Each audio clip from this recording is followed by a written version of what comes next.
Hello everyone, I am Rishad. तो आज हम कबूल है 2.0 के एपिसोड 2 को एक्सप्लेन करेंगे।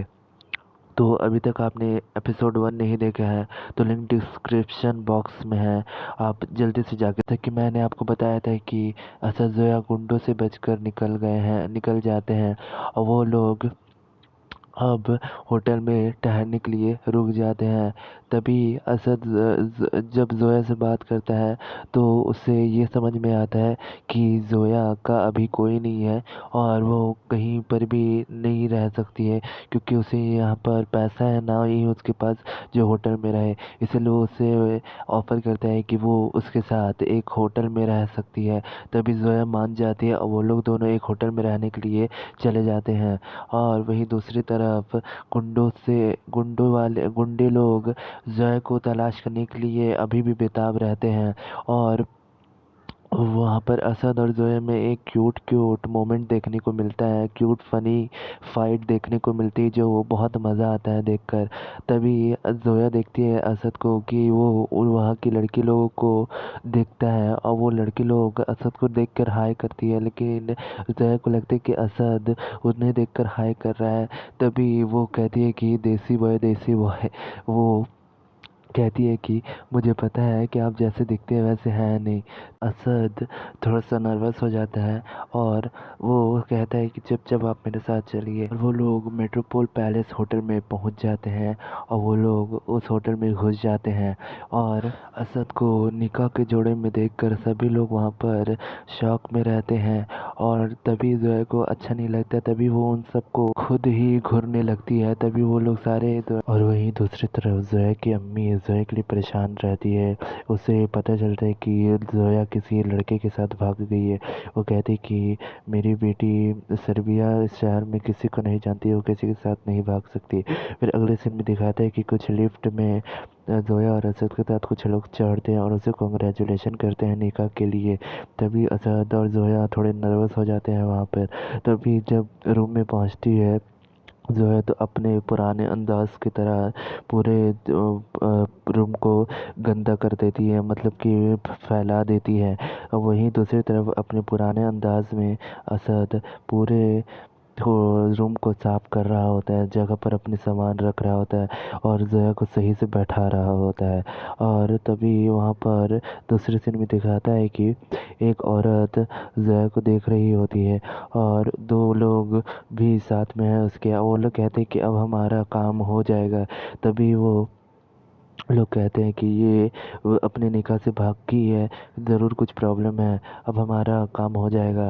तभी वो कहते हैं कि इतना भी आसान नहीं है ये काम। ये सीन यहीं पर ख़त्म हो जाता है और जोया असद को जोया के लिए थोड़ा सा अट्रैक्शन फील होने लगता है।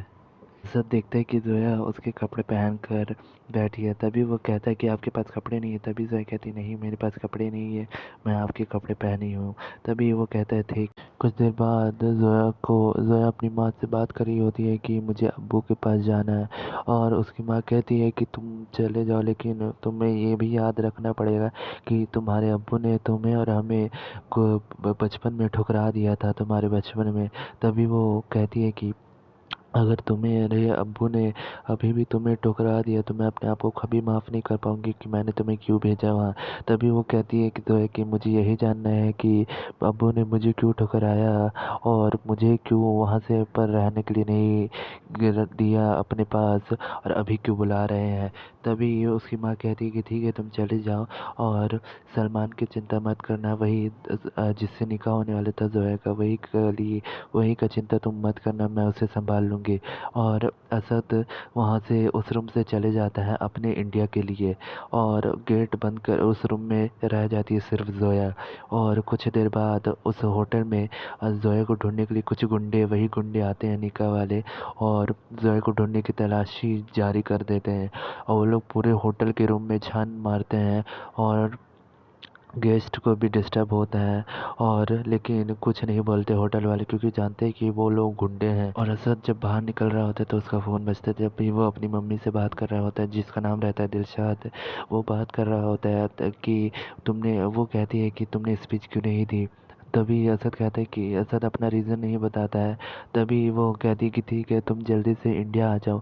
और हम सब होटल में तुम्हारे लिए इंतज़ार कर रहे हैं और हम तुम्हारे लिए जीत की जश्न कर रहे हैं।